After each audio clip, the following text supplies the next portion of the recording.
कह रहे कि अभी इसीलिए हम कहते हैं संकल्प क्यों करते हो? पता नहीं शाम तक जीवित रहें कि ना रहें, हमें भरोसा नहीं, तो हम संकल्प क्यों करें? भाई मैं ये करूंगा, ये संकल्प तो वो करे जिसको कल का भरोसा हो। अपने लोग तो ऐसे मृत्यु लोक में है कि अगले सेकंड का भरोसा नहीं। तो ऐसी प्रार्थना करनी चाहिए कि हे प्रभु, यदि आपने मुझे जीवन दिया, सामर्थ्य दिया, समय दिया, तो ऐसी हमारी भावना बन रही कि हम 108 परिक्रमा कर लेंगे। और अगर नहीं समय, नहीं शरीर सामर्थ्य रही, तो हम एक को नहीं करेंगे, तो कोई अपराध नहीं लगेगा। अगर संकल्प ले लिया कि अब 108 करेंगी, तो अब करना चाहिए। फिर देखो, संकल्प पूरा करना चाहिए। तो अभी इस जान तो शरीर में है ही, तो संकल्प के लिए फिर उसी कार्य में लगा जाता है। पर हम सबसे प्रार्थना करते हैं संकल्प ना लिया जाए।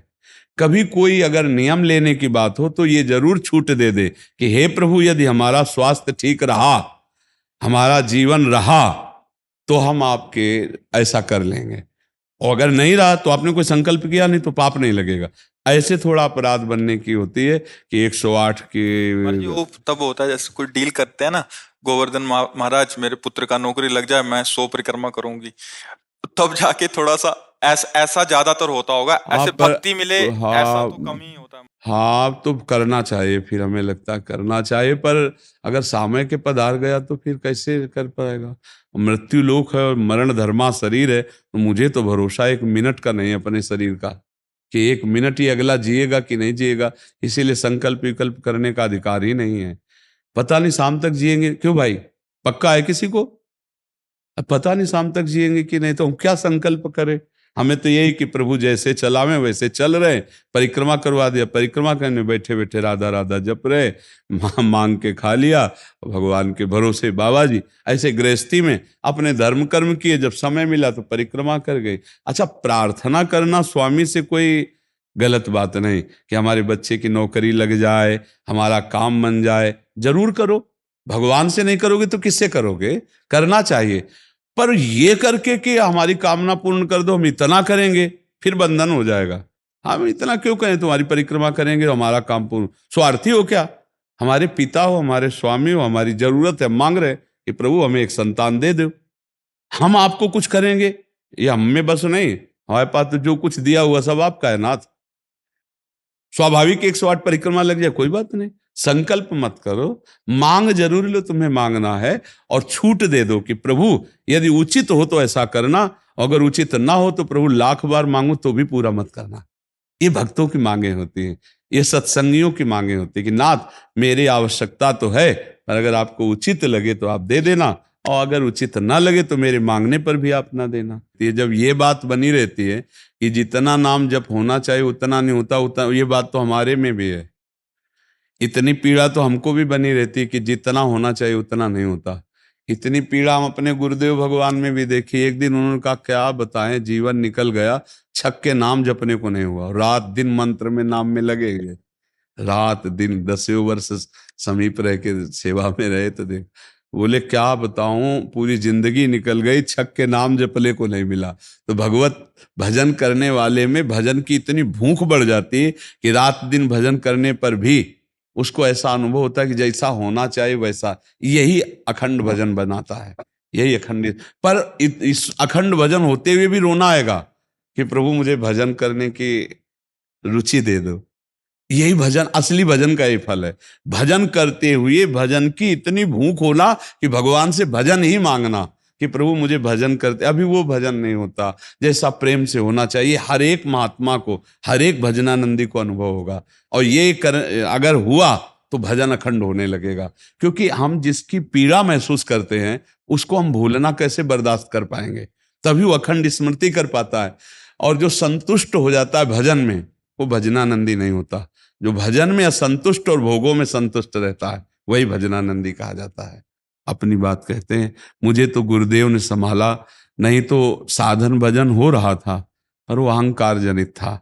जब गुरुदेव ने कृपा करी तो हमारे अहंकार को चकनाचूर हुआ।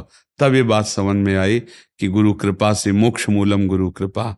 गुरुदेव भगवान साक्षात करुणामय प्रियालाल के स्वरूप हैं। वो जब कृपा करते हैं तो अहंकार नष्ट हो जाता है, और अहंकार नष्ट होते ही दैन्यता आ जाती है।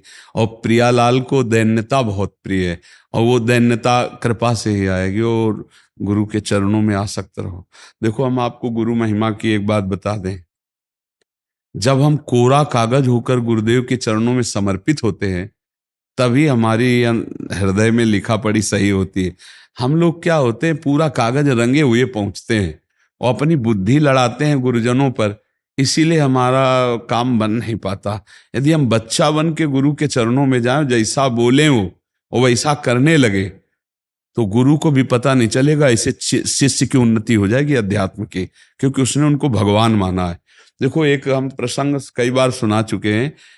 एक उड़िया बाबा ने सुनाया था प्रसंग कि एक बंगाल के भगत के मन में आया कि मैं गुरु बनाऊं। तो एक प्रसिद्ध थे काली के उपासक, उनके पास गए, और वो मदिरा पीते थे, वो जानते नहीं थे। वो मदिरा पिए हुए बैठे हुए थे। उन्होंने कहा, गुरुदेव, मैं आपको गुरु रूप से वरण करता हूं, मुझे मंत्र दे दो। तो शराब के नशे में लड़खड़ाते हुए मंत्र बोले, तो अशुद्ध मंत्र और अशुद्ध अवस्था, पर वो सीधा सरल भक्त भगवान मान के गुरु की छवि लेके पूजा में रख के और मंत्रानुष्ठान, अशुद्ध मंत्र। 1 साल ही हुआ कि माँ भद्रकाली प्रकट हो गई, काली, और उनका बेटा, तेरा गुरु ढोंगी है।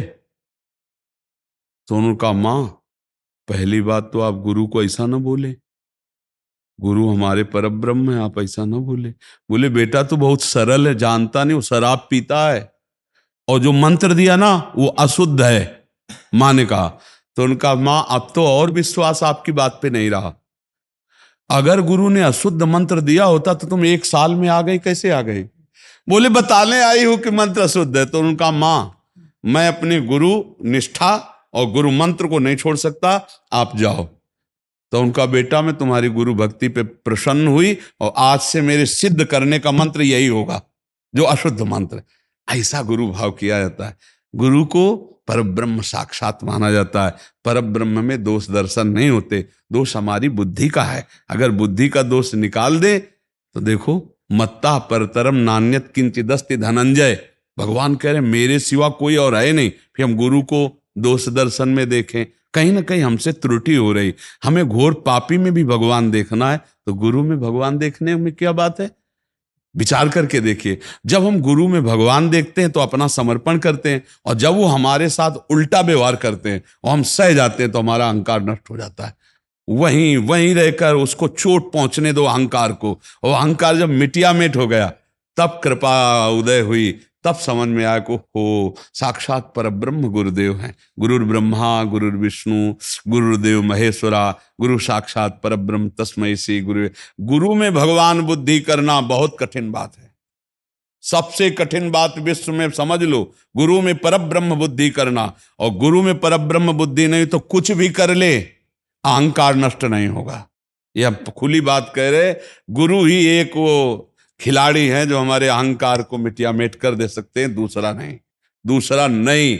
इसीलिए ध्यान मूलम गुरु मूर्ति, पूजा मूलम गुरु पदम, मंत्र मूलम गुरु वाक्यम, मोक्ष मूलम। गुरु का चरणामृत पियो, गुरु की चरण रज लगाओ, और गुरु के आगे एक तुच्छ सेवक की तरह रहो, अभी दैन्यता आ जाएगी। अगर गुरु में दोष दर्शन होने लगे तो हट जाना चाहिए, और दूर से उनको परब्रह्म मान के बिना निंदा किए उनके द्वारा बताई हुई उपासना में रत हो जाए तो उसका परम कल्याण हो जाएगा। दूसरा गुरु बनाने की जरूरत नहीं है। परमात्मा प्राप्ति के लिए गुरु कृपा ही। हम तो आपको हाथ उठा के कहते हैं कि गुरुदेव की कृपा के बिना एक कदम नहीं चल सकते, एक कदम भी नहीं चल सकते। हम जैसे भूमि में ही कदम रख सकते हैं, ऐसे हम जीवित हैं, परमार्थ में चल रहे हैं तो केवल अपने गुरुदेव की कृपा से चल रहे हैं, किंचन मात्र कुछ नहीं। केवल वो ऐसे पकड़े हुए हैं तो हम चल रहे हैं, अगर वो ऐसे छोड़ दें तो धम्म से गिर जाए। गुरु कृपा ही केवलम, गुरु कृपा है। वो दैन्यता गुरु कृपा से आती। महाराज जी, धन्य भाग है आपकी कि आप दैन्यता चाहते हैं। हाँ, परम कृपा है वैष्णव आचार्यों की। बस चुपचाप चलते रहिए, किसी की निंदा मत करना और किसी के दोष दर्शन मत करना, बस इसी से दैन्यता आ जाएगी। और दैन्यता में रोना आता है। जैसे अब आपका है, दैन्यता में रोना आता है कि मुझ जैसे अधम पर इतनी कृपा श्री कृष्ण की, महाप्रभु की, गुरु की, तो वो हृदय निर्मल होता चला जाता है। जब रुदन होता है ना प्रभु के, उसमें इससे ज्यादा और किसी तीर्थ में नहीं पवित्रता है जितनी रुदन में पवित्रता है। हाँ, रुदु सुश्रम राजन कृष्ण दर्शन लालसा, जब अपने प्यारे प्रभु के लिए रोना आता है तो हृदय निर्मल, तार तार निर्मल हो जाता है। और कबीर दास जी कहते हैं कि बिन रोए किन पाइया प्रेम प्यारा मीत, कबीरा हंसना छोड़ दे रोने से कर प्रीत, बिन रोए किन पाइया प्रेम प्यारा मीत। पर भगवान की 3 प्रकार की लीला है, एक है सृजन और एक है पालन और एक है संहार, और तीनों लीलाएं होंगी, पक्का होंगी। जैसे सृजन जरूरी है, पालन जरूरी है, ऐसे विनाश भी जरूरी है। तो देखो, इस शरीर को कहा गया विनाशी और इस लोक को कहा गया मृत्यु लोक। तो भाई देखो, जो जन्मा है उसका शरीर छूटेगा, जो हमने कर्म किए उसके अनुसार हमें भोग मिलेंगे। अब हम भगवान से भजन के बल से, उनके प्रार्थना के बल से हमको क्षमा याचना करवा सकते हैं। तो अपने पुत्र के लिए, अपने कल्याण के लिए, अपने परिवार के कल्याण के लिए, समाज के मंगल के लिए भगवान का नाम जप करे, भगवान से प्रार्थना करे, दूसरों को सुख पहुंचावे, धर्म पूर्वक आचरण करे, तो निश्चित मंगल होता है। हाँ, बहुत अच्छा है। देखो, यशोदा मैया स्वयं भगवान लाला के रूप में आयला तो गौ की पूंछ से झाड़ना और ब्राह्मणों को बुलाकर स्वस्ति वाचन कराना, दान देना, मेरा लाला कन्हैया सुरक्षित रहे। क्योंकि बड़े बड़े आक्रमण हुए ना, पूतना है, तृणावर्त, अघासुर, बकासुर, तो मैया घबरा जाती थी कि दुनिया की बलाएं हमारे लाले के पीछे काहे पड़ी। और अच्छा, माँ को अपने पुत्र का महान स्वरूप दिखाने पर भी दिखता ले, क्योंकि माँ है ना, उनको तो लगता है मेरा लाला है, तो बार बार वो परेशान हो जाती थी। और स्वयं भगवान की रक्षा के लिए भगवान के नाम का प्रयोग किया, केशव भगवान बाजुओं की रक्षा करे, ऐसे करे, ऐसे। तो हमें लगता है भगवान का नाम जप और धर्माचरण, दूसरों को सुख पहुंचाना, और इसका फल मेरा पुत्र सुरक्षित रहे, मेरे पुत्र की बुद्धि शुद्ध हो, मेरे पुत्र को कभी विपत्ति ना हो। तो ये देखो, माँ में बहुत बड़ी सामर्थ्य है। अगर माँ तपस्या और पूर्वक अपने पुत्र को चाहे तो अजर अमर बना सकती है। मंदालसा माँ ने यही कहा था, मेरे गर्भ में जो जीव आएगा उसे भगवान से मिला के रखूंगी, उसे भगवत प्राप्ति, और ऐसा ही किया। देखो, गांधारी जी ने जे भी सुना कि धृतराष्ट्र हमारे पति होने वाले वो अंधे हैं, तो पट्टी बांध ली। जब ये समय आया कि अब युद्ध होगा ही पक्का, तब गांधारी जी ने कहा, बेटा मैं तुम्हें बहुत प्यार करती हूं, तुम मेरा बेटा है, पर भीम के सहयोगी श्री कृष्ण तू मारा जाएगा, इसलिए जा, तू नग्न होकर मेरे सामने आ जा, मैं पट्टी खोलती हूं, तेरा शरीर वज्र का हो जाएगा, मृत्यु ही नहीं होगी तेरी। अब भगवान तो भगवान ही है। अब वो आ रहे थे नंग धड़ंग दुर्योधन, तो भगवान ने देखा उनका, अरे यार तुम इतने बड़े होकर बच्चों की तरह नंगे घूम रहे हो। तो उनका माँ ने कहा है, बच्चे हो, कम से कम कमर तो ढक लो इतना। ओ ऐसे पत्ता लगा के ऐसे, गांधारी ने जी ही आंख खोले ऐसे दे, उनका ये पत्ता क्यों लगा लिया? उनका, माँ तुम्हारे सामने नंगा कैसे आऊं? अरे उनका, धोखा कर दिया तूने, अब जितनी दृष्टि मेरी पड़ गई, तेरा शरीर वज्र का हो गया, गदा या किसी भी प्रहार से नष्ट नहीं होगा, लेकिन तू कमर से मारा जाएगा, यही से कमजोर हो गया। क्योंकि और भगवान अपने भक्त का प्रण पूरा करवाने के लिए जब द्रौपदी को दिगंबर करा रहा था ना, ये सभा में लाभ जंगा ठोक रहा था, तो भीम ने यही प्रण किया था, इसी जंगा को तोड़ूंगा। अगर भगवान भक्त की वचन रक्षा ना करते और वो पूरा वज्र का शरीर हो जाता तो तोड़ नहीं पाते, इसीलिए भगवान ने। तो माँ में कितनी सामर्थ्य है, आप देखो, अधर्म युक्त चल रहा है लेकिन मेरा बच्चा सुरक्षित रहे, आंख की पट्टी खोली, पतिव्रता, तो वज्र का शरीर कर दिया। तो आप अपने पुत्र को अजर अमर अविनाशी बना सकते हैं साधना और भजन के प्रभाव से। नाम से परम गति होती है। राधा नाम का एक हमने पद सुनाया था, अगर सत्संगी जन होंगे, रोज सत्संग सुनते होंगे, सुनो, राधा नाम है जीवन हमारा, राधा नाम प्राण आधार है। ये पूरा पद, राधा नाम ही हमें प्रेम में निकुंज में पहुंचाएगा। आखिरी पंक्ति है, निकुंज तक पहुंचा देगा ये राधा नाम। तुम्हें चिंता नहीं करनी। राधा वल्लभ श्री हरिवंश जपो या राधा राधा जपो,